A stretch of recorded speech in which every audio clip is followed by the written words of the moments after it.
Peggy 12.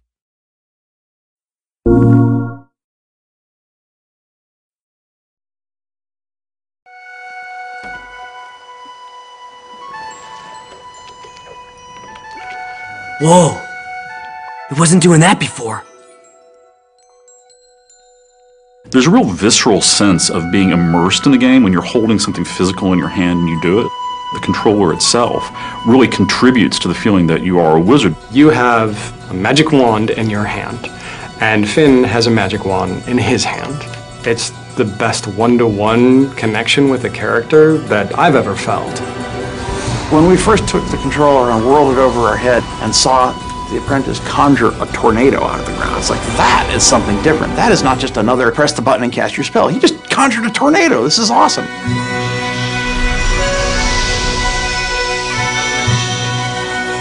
Sorcery High Concept started out as a very iconic demand. What if you one day found a magic wand in a box? What would you do with it? What would you try? What would you hope and imagine that it could do? This is fun! Sorcery is designed from the ground up to be a move title. With a lot of games, you start sort of retrofitting, saying, oh, we're going to take an existing game that has a DualShock control scheme, and then try to figure out how to work the move into that. But with Sorcery, from the very beginning, we built everything around making the move an essential central part of gameplay. Of many places that I've worked, our studio's a little different in that we are a little more physical, and we kind of embrace that, especially working with the move. So when you cast a spell and to throw up your arm in a shield is really something that came out of how we talked about the game.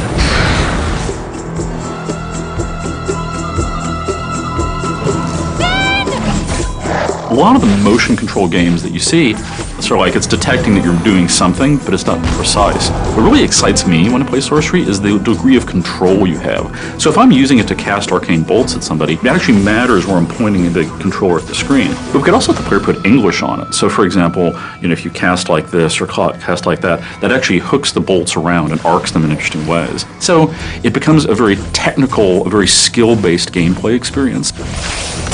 Fighting is active.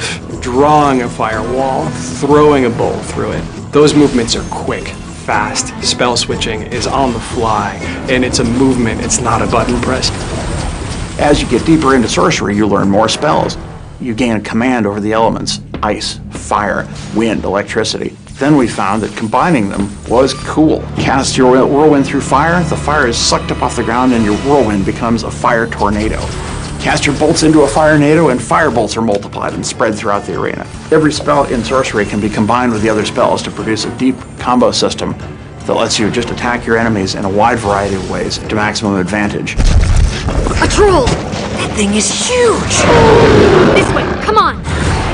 The boss fights in our game is where the player has to really put his mind to work. You have to be aware of your environment, you have to be aware of your arsenal. Everything that we put into a boss fight is indispensable in taking out the boss. Hey, you! Sorcerer! Finn, we don't have time for this. You don't have time for not this, smart cat. Potions are the way to power. Alchemy is the flip side of all the action gameplay.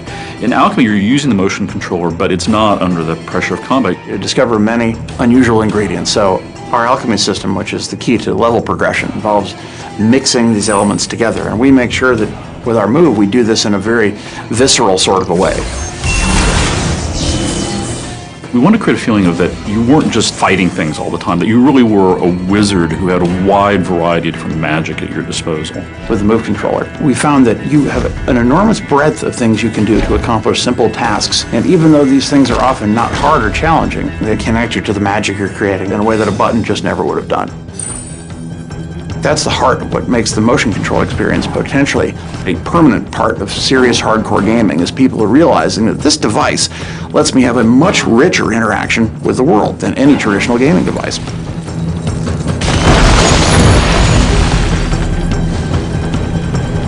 I feel that we've given people a really solid, playable game experience that uses the Move like it's meant to be used as a serious game and control device, to reach down and pick it up and to be that apprentice who is reaching out and grabbing the wand, the Master's wand, for the first time and feeling the power of it surge through him, just as you realize the power that you yourself are experiencing as a player.